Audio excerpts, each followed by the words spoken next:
بڑھتی ہوئی اسموک، پنجاب حکومت کا پھر سے 2 ماہ بدھ کے روز لاہور بند کرنے کا فیصلہ۔ خبر کی تفصیل جاننے سے پہلے آپ سے ریکویسٹ ہے کہ ہمارے چینل کو سبسکرائب کر لیں تاکہ آپ کو آنے والی تمام لیٹسٹ اپڈیٹس سب سے پہلے مل سکیں۔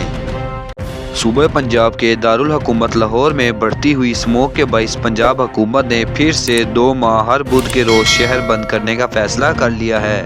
میڈیا رپورٹس کے مطابق کمشنر لاہور کی صدارت میں اسموک کے تدارک کے سلسلے میں خصوصی اجلاس بلایا گیا، جس میں CCPO لاہور اور شہر کی بڑی مارکیٹوں کے تاجر رہنما بھی شریک ہوئے۔ اجلاس میں قائم مقام DC لاہور اور اسسٹنٹ کمشنر نے بھی شرکت کی۔ کمشنر لاہور نے بتایا ہے کہ اسموک کے تدارک کے لیے تاجروں نے کمشنر لاہور اور CCPO کی تجویز مان لی ہے، جس کے نتیجے میں اب بدھ کے روز مارکیٹیں، اسکول، سرکاری اور نجی ادارے بند ہوں گے، کیونکہ منگل، بدھ اور جمعرات کو اسموک کا انڈیکس زیادہ ہوتا ہے۔